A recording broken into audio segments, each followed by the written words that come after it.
So I, in fact, would like to welcome Mr. Barry Feltham, FRPSL. He will speak to us on the Apollo landings.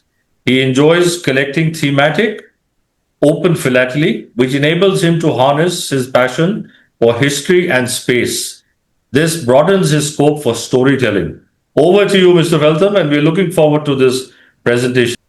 Thank you for the invitation, and it's very nice to be with you, and very happy to actually do this presentation. What I'll do is I'll just start now. So let me just explain to you that in this presentation of Apollo, I will tell the actual story of the manned missions from Apollo 1 to the last, Apollo 17. And to do this, I've used covers, photos, and other relevant items, of which many have been signed by the Apollo astronauts themselves. And you will also see these throughout the presentation. So today, I will concentrate on the story of these missions and only point out a few of the items, as you can see and read a lot of these for yourselves. Also to mention that you will notice an occasional photo of myself and sometimes my wife when we visited Kennedy Space Center a few years ago, when we had the privilege of meeting some of the Apollo astronauts.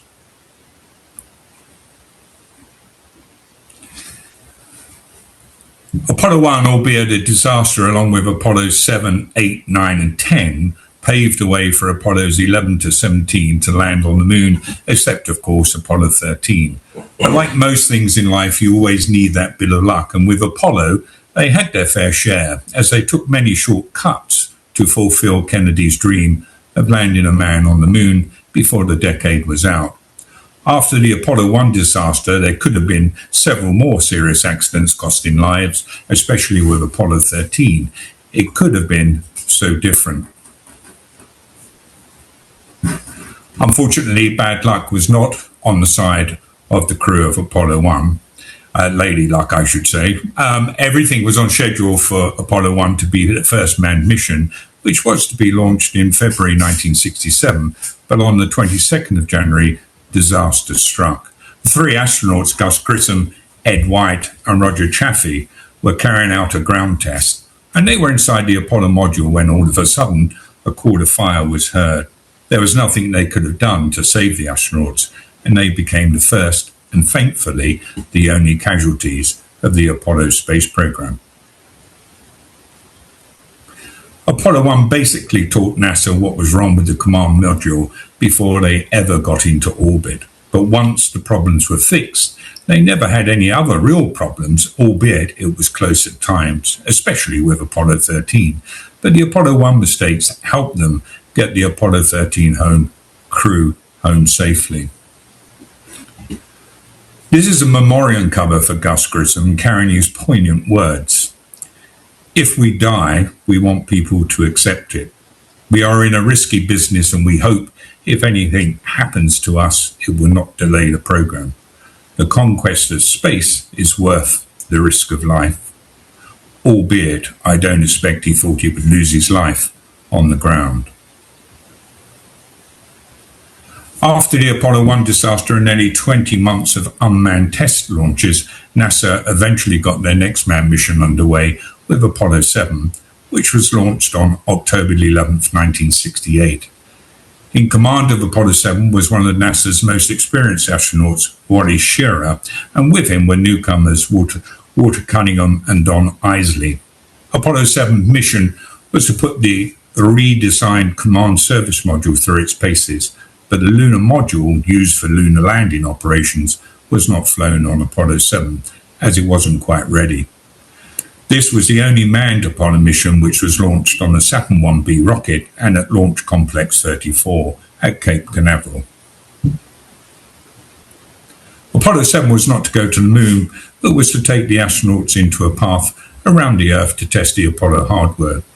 The first challenge was to test the new hydrogen fuel rocket stage, the S-4B, whose task in future missions was to push the combined Apollo capsule and its lunar module out of Earth orbit and towards the moon.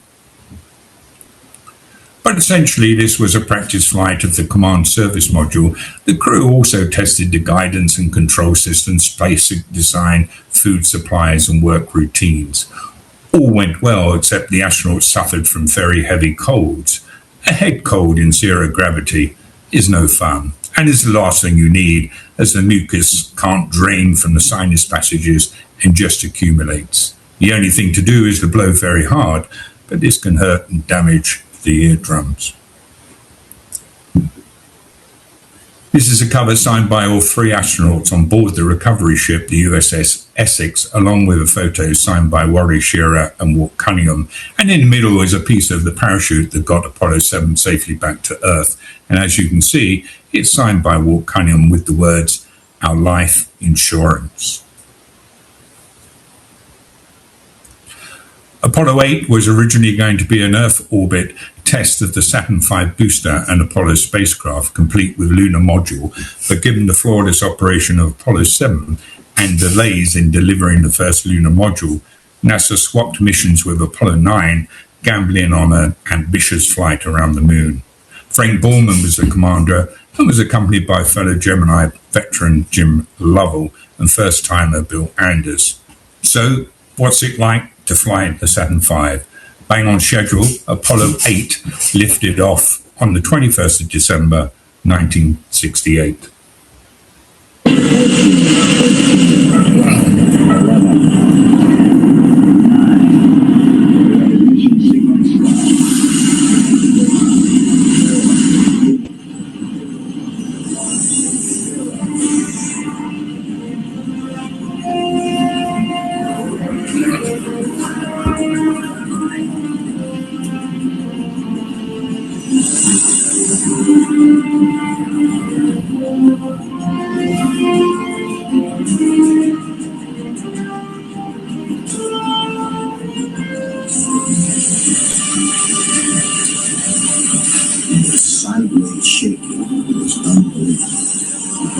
Was so intense you couldn't see the instrument panel. I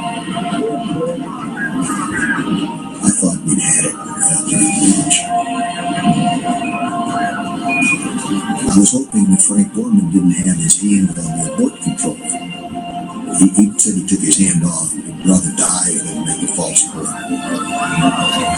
1 minute after liftoff, Saturn V is already supersonic. Well, the Saturn V is still the most powerful machine that man has ever devised. 20 tons of fuel a second, 7.5 million pounds of thrust. I think we were all surprised at how strong that thing was.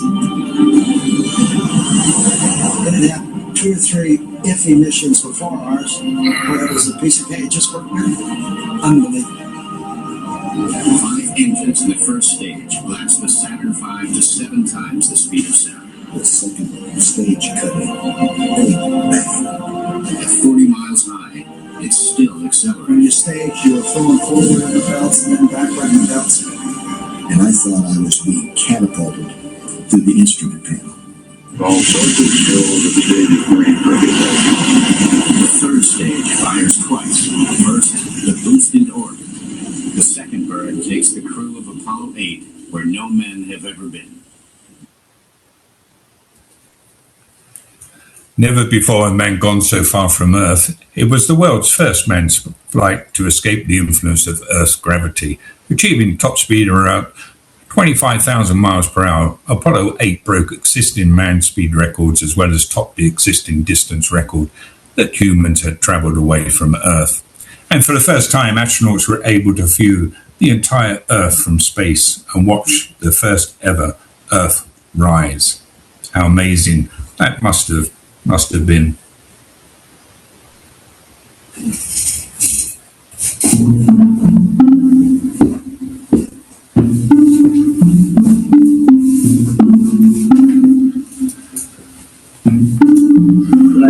Quick enough look at it. See if it might be anything volcanic. Oh my God, look at that picture over there. Wow, that's pretty.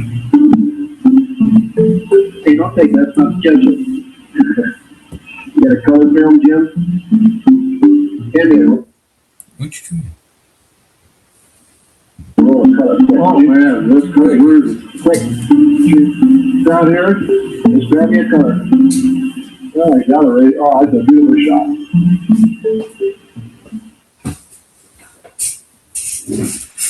They went into a path around the moon and were also the first men to see the far side. Apollo 8 passed ahead of the moon at a distance of about 71 miles at a speed of about 5,700 miles per hour. And once established in lunar orbit, the astronauts had an unprecedented view of the surface below them. Lovell said the moon is essentially grey, no colour, looks like the plaster of Paris, and sort of greyish sand. This became one of the most famous Apollo missions circling around the moon at Christmas time in 1968. As the astronauts read from the Bible, millions around the world were watching and listening as the Apollo 8 astronauts, Frank Borman, Jim Lovell, and Bill Andrews, became the first humans to orbit another world. By early 1968, there was a feeling of optimism in NASA, a sense that Kennedy's end-of-decade deadline was achievable. This was in no small part to the smooth flights of Apollo 7 and 8, and if the next two missions went to plan, it was possible that Apollo 11 might make the first landing, or failing that, it would be Apollo 12. The Apollo 9 mission was the first manned flight of all the Apollo lunar hardware in Earth orbit, and the first manned flight of the lunar module.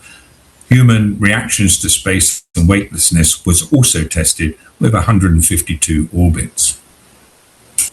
On the 3rd of March 1969, the Apollo 9 crew were launched from Cape Kennedy to tackle Apollo 8's original mission of testing the lunar module in low Earth orbit.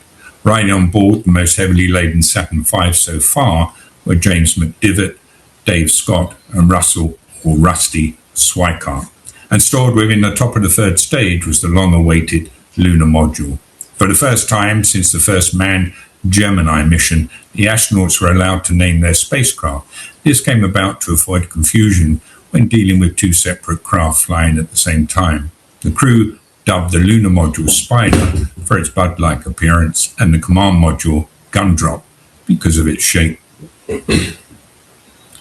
The lunar module flew independently of the command service module for over 6 hours, at times at a distance of about 100 miles and out of view of the command module. The lunar module descent stage was jettisoned and left behind in low Earth orbit, and it eventually burned up in the atmosphere. And less than 2 months later, another lunar module was flying through the space, and this time within a hair's breadth of the moon. Apollo 10 had no room for rookies, just 3 experienced space travelers, Tom Stafford in command, John Young as command module pilot, and Gene Cernan as the lunar module pilot. It was essentially a dress rehearsal for Apollo 11 to land on the moon, and as you can see, this cover, which is shown in the photo of myself and Tom Stafford, was signed by him when we met at Kennedy Space Center.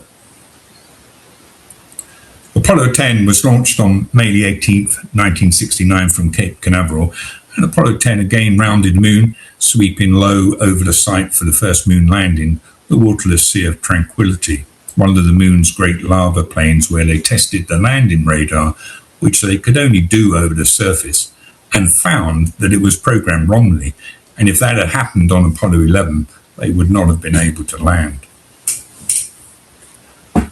But Apollo 10 was not without its mishaps. They separated from the LEM from the command module to simulate the landing and got to within 50,000 feet of the moon's surface. They released the descent stage of the lunar module to make sure it worked and then programmed a computer on board to rocket back to the command module. But unbeknown to Cernan, Stafford had already programmed a computer to do just that. The computer was now in primary mode and did not know which way to go. The lunar module went out of control, tumbling about 8 times over the moon's surface until Stafford was able to correct the computer and stabilize the lunar module. In fact, they found out later that they came within only 2 seconds of crashing into the moon's surface. Then, the most anticipated Apollo launch arrived, watched by millions of television viewers all over the world, and about 1 million people at launch. Apollo 11 blasted off on the 16th of July, 1969 at 13:32 for the moon. Apollo 10 had done the reconnaissance, and now it was the turn of Neil Armstrong and Buzz Aldrin to land the lunar module at the Sea of Tranquility, whilst leaving Michael Collins orbiting the moon in the command module Columbia. You will notice that this cover is what they call an insurance cover. Apollo 11, along with all the subsequent Apollo missions, had insurance covers, some more than others. Apollo 11 had 3, which I have in my collection, and I will talk about the insurance covers a bit later on in my presentation. Apollo 11 reached the moon in 3 days and went into orbit. Armstrong and Aldrin entered the lunar module Eagle and began the descent. Armstrong brought the Eagle down manually. It was a hazardous business, and there could be no second chance. As they descended, the drama began when 2 alarms sounded, one after the other, a 12:01 and a 12:02. There was no panic as the guidance officer, Steve Bowles, gave the go-ahead. The alarms were caused by executive overflows, meaning the guidance computer was overloaded and it dumped or postponed a few of the tasks. As they continued their descent, their voices could be heard all around the world. The drama continued as people watched in amazement. Here is the original footage of them landing on the moon, which is a bit grainy, as you would expect. 100 feet, 3.5 down, 9 forward. 75 feet, that's looking good, down a half. 6 forward, 60 seconds. Lights on, forward, forward. 40 feet down, 2.5. Pick up some dust. Take shadow. 4 forward, drift into the right a little. 30 seconds. Forward, just contact light. Okay, engine stop. We copy it down, Eagle. Houston, Tranquility Base here. The Eagle has landed. What?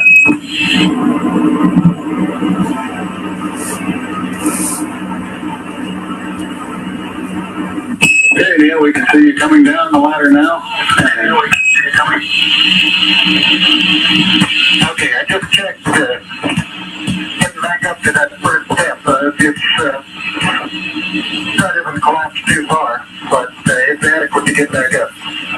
Roger, we copy. Pretty good little jump. At the foot of the ladder, the limb footbeds are only depressed in the surface about 1 or 2 inches, although the surface appears to be very, very fine grained as you get close to it. It's almost like a powder. Ground mass is very fine. I'm going to step off the limb. That's 1 small step for man,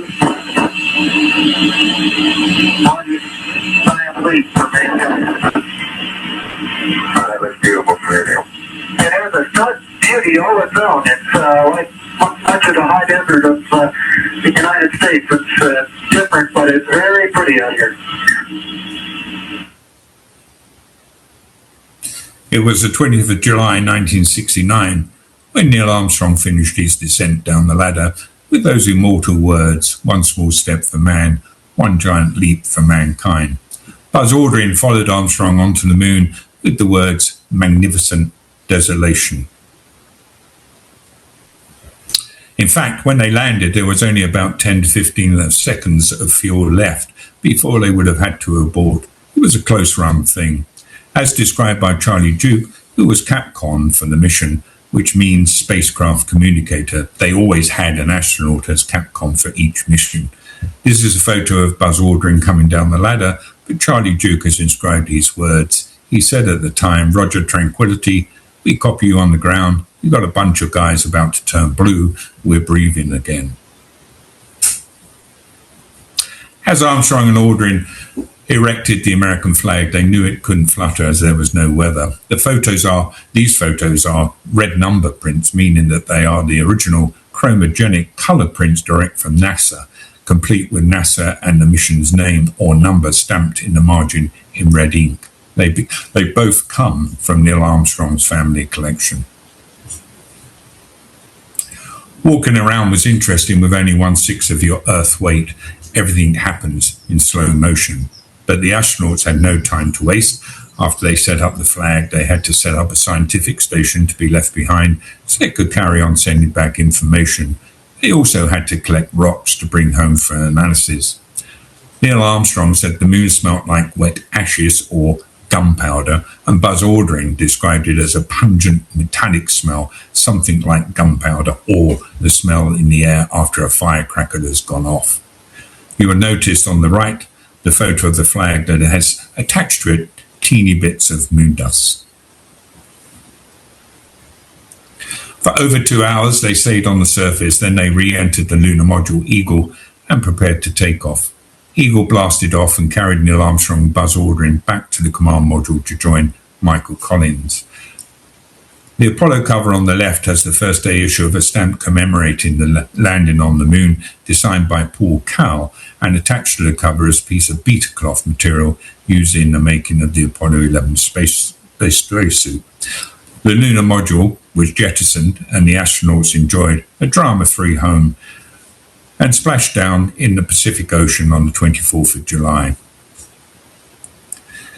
This time, the launch of Apollo 12 on the 14th of November 1969 wasn't so smooth during blastoff, as Apollo 12 was struck by lightning not once, but twice.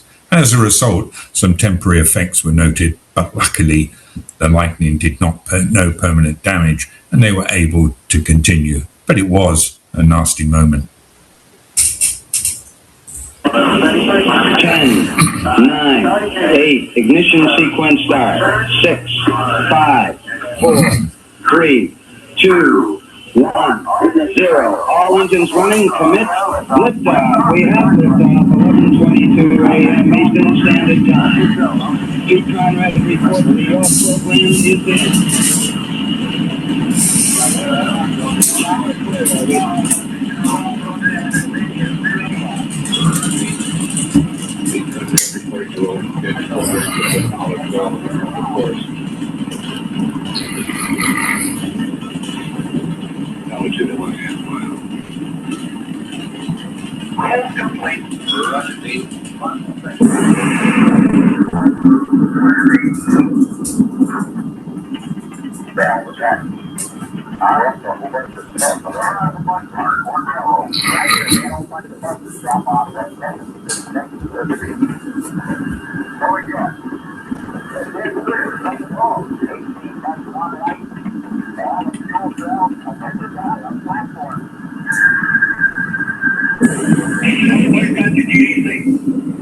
Okay, we just lost the platform. Yeah, I don't know what happened here. We had everything all dropped out. Roger. This time the target was the Ocean of Storms, the largest of all the lunar seas. There was a special reason for this. Way back in 1967, the unmanned craft Surveyor 3 had landed there and was still sitting there. On the moon, there is nothing to disturb it, as does the footprints left by the Apollo astronauts. They will last for millions of years as there is no atmosphere and therefore no wind or water erosion to wash them away. So the Apollo 12 astronauts planned to land near the Surveyor spacecraft so that they could walk over to it and cut bits off and bring them home for analysis, which they did, as the lunar landing was so precise they landed only 185 meters away from the Surveyor. The return journey for Apollo 12 was flawless, so surely nothing could go wrong next time. But it did. Apollo 13 was a near disaster. Trouble began early. The crew members chosen were James Lovell, Fred Hayes, and Thomas Matterney. But at the last moment, it was found out that all three were exposed to German measles. Lovell and Hayes were immune, but Matterney was not, and he was replaced at the last moment by Jack Swigert. Apollo 13 was launched on April 11th, 1970. The landing site was near the rim crater Frau Moro. It was to be made in the lunar module Aquarius, and the command module was named Odyssey. The launch was conventional by now. Many people were starting to lose interest, But when Apollo 13 was about 200,000 miles from Earth, there was a sudden drama. Houston flight controllers asked Swigert to turn on the hydrogen and oxygen tank stirring fans to stop the fuel from forming in layers at low temperatures. 93 seconds later, just under 56 hours since launch, the astronauts heard a loud bang, accompanied by fluctuations in electrical power and firing of the attitude control thrusters. The crew initially thought that a meteorite might have struck the lunar module. It was a desperate situation which prompted the famous word from Apollo 13, "Houston, we've had a problem." The number 2 oxygen tank, one of 2 in the service module, had exploded. The damage to the service module made safe return from a lunar landing impossible, so lead flight director Gene Kranz ordered an abort of the mission. This photo shows the extent of the explosion, which was unknown to the astronauts at the time until they jettisoned the service module a lot later on in the drama. Cy Leibergott, the electrical, environmental and consumables manager, thought the problem was minimal. He said, "We may have had an instrumentation problem flight." The astronauts transferred into the lunar module, and while they tried to figure out the problem and come up with an answer. A signed photo of Gene Kranz and his famous quote, "Failure is not an option," along with a signed Gene Kranz and Cy Leibergott photo of Apollo 13, where Cy has inscribed his words at the time. A bit later in the incident, "We better think about getting into them." Suddenly, the Apollo program was back in the news and the interest was worldwide, and everybody praying that the astronauts would come home safely. But once the astronauts were in the lunar module, Aquarius, their consumption of drinking water was reduced to 6 ounces per day and the consumption of electricity by 80%. However, the lunar module's lithium hydroxide canisters that removed carbon dioxide from the air would last only for about 50 hours. And those from the command module were not designed to fit the ones in the lunar module. Therefore, engineers on the ground devised a makeshift adapter scheme, radio into Apollo 13 instructions on how to attach the cartridges from the command module to the lunar module. When the job was done, Hayes reported, "Our do-it-yourself lithium hydroxide canister change is complete."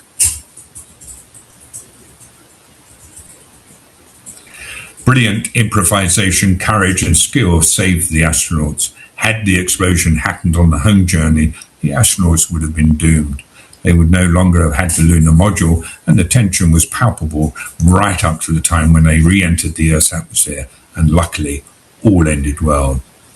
But whilst they were figuring out the answers, Apollo 13 was put on a free return trajectory, looping around the far side of the moon, and the gravity provided the acceleration needed to get the astronauts back to Earth.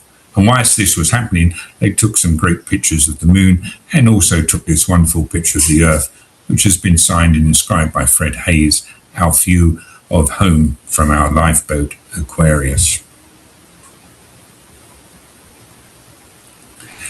Within a year, Apollo 14 was on its way and commanded by Alan Shepard, one of the original 7 astronauts, and incidentally, the only one of the original 7 that went to the moon. It was a personal triumph for Shepard. He had been taken off the active list because of ear trouble, but he had insisted on an operation that cured him. With him were Ed Mitchell and Stuart Rooser, and Apollo 14 was launched on January 31st, 1971.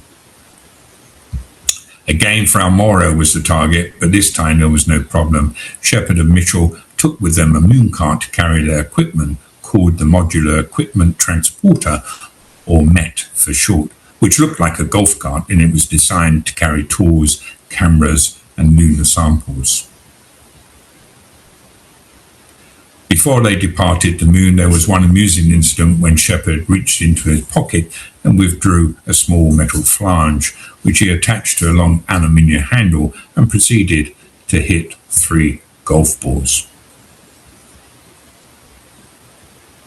The Apollo program was facing severe cutbacks now, and the remaining 3 missions needed to place a far greater emphasis on science than the earlier landings, which really predominantly was just about getting there and returning safely. When Apollo 15 launched on July 26, 1971, there was a secret stash aboard the command module, which I will come on to. Astronauts Dave Scott and Jim Irwin were scheduled to land in the foothills of the Apennine Mountains near Hadley Rill. The third member, Al Worden, would carry out a series of experiments on the orbiting command module.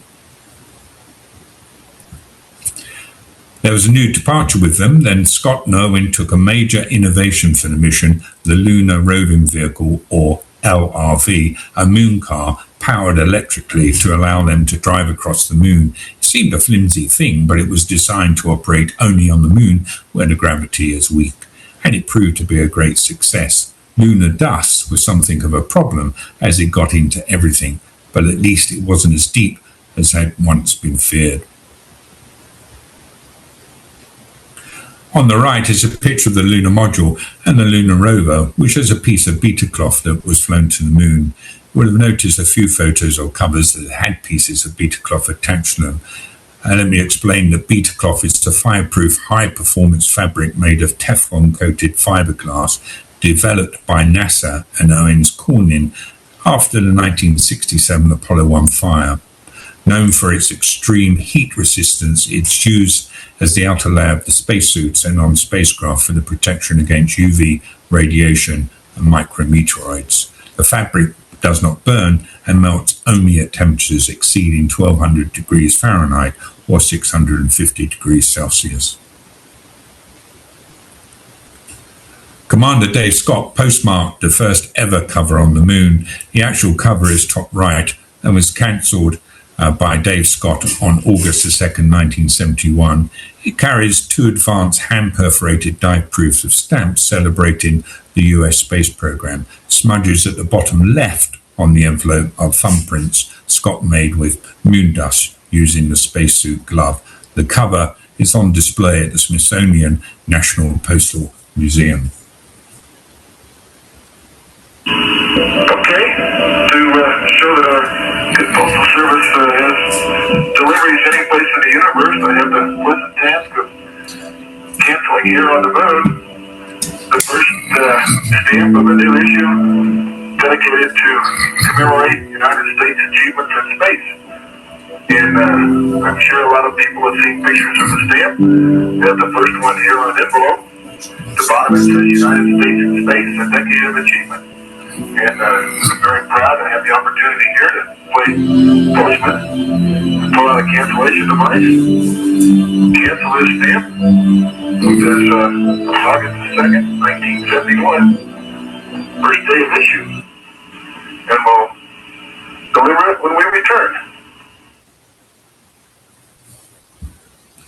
The secret stash I mentioned was 398 commemorative postage stamp covers that landed on the moon with them in the lunar module Falcon, with the intention of selling some of them to a German stamp dealer named Hermann Seeger after returning to Earth.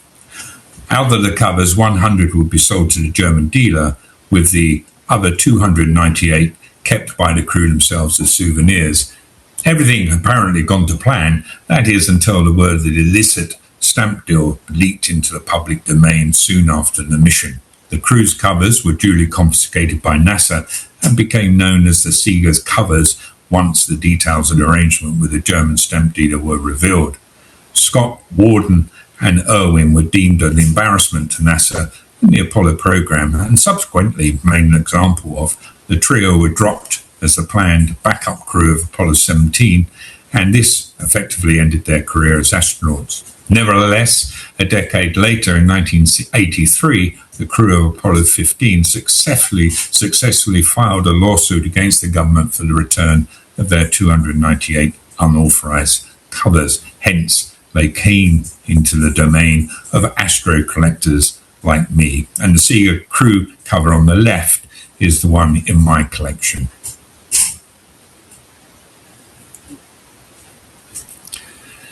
This is an Apollo 15 insurance cover, and as I said earlier, I would explain why the astronauts had insurance covers. They are essentially autographed postal covers signed by all three astronauts prior to their mission. The astronauts were unable to afford life insurance for their risky moon mission, so they signed hundreds of postal covers before they left, on the understanding that they would become highly valuable in the event of their death. But back on the moon, Commander Dave Scott conducted an interesting experiment. Well, in my left hand I have a feather. In my right hand a hammer. I guess one of the reasons we got here today was because of a gentleman named Galileo a long time ago, who made a rather significant discovery about falling objects in gravity fields. And we thought that where would be a better place to confirm his findings than on the moon. And so we thought we'd try it here for you. The feather happens to be appropriately a falcon feather for our falcon. And I'll drop the two of them here, and hopefully they'll hit the ground at the same time. How about that? Mr. Galileo was correct in his findings.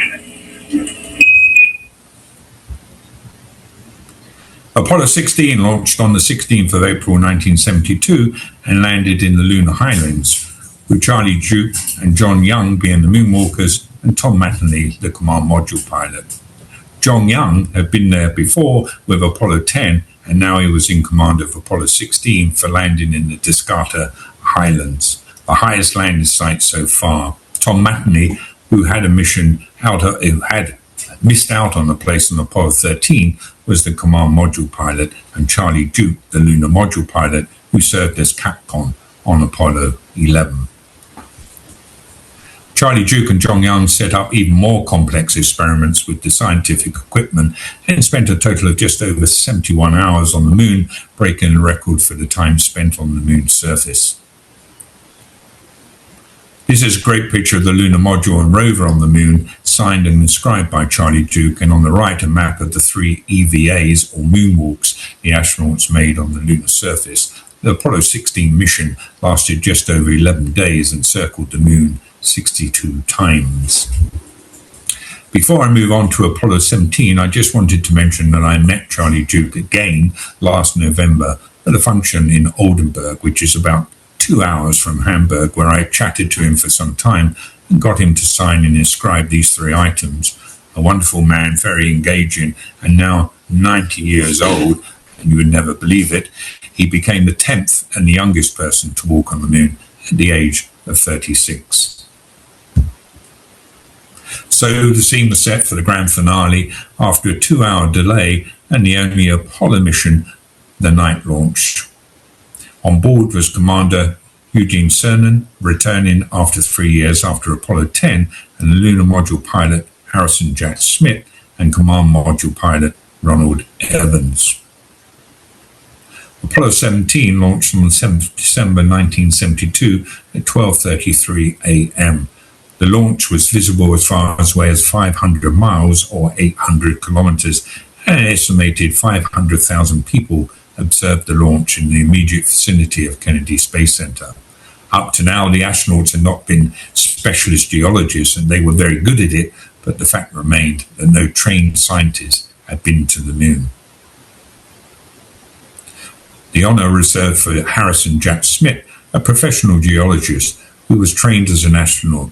Harrison Smith was an earmarked flyer as a lunar module pilot on Apollo 18. However, Apollo 18 was cancelled in September 1970, and following this decision, they assigned him the lunar module pilot position on Apollo 17, replacing Joe Engle.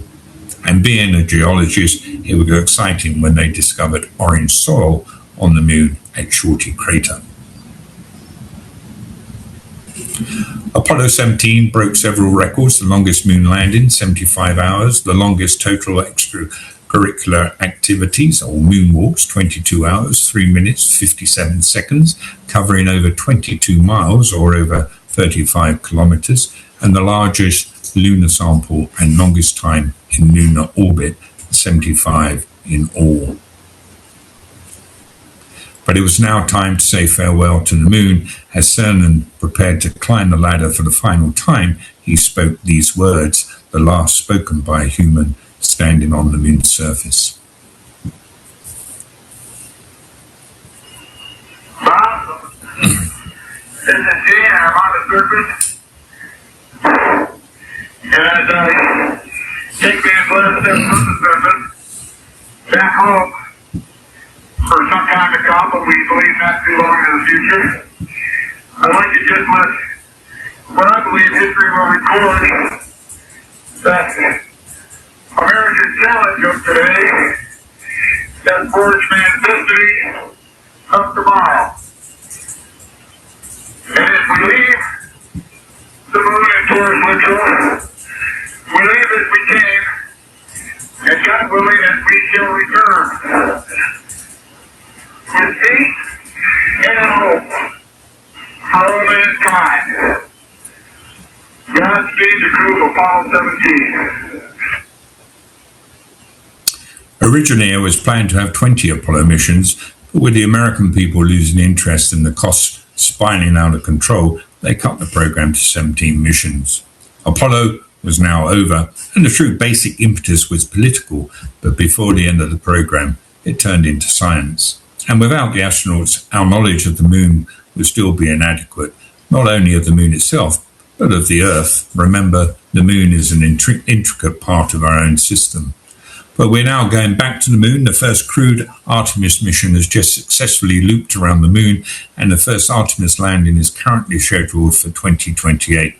But future generations will never forget Armstrong's immortal words, one small step for man, and one giant leap for mankind.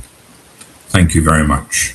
Thank you so much. That was a very, very interesting presentation, and what made it even more special was the videos which you would actually put over there. They made it even more special, and really the deep insights.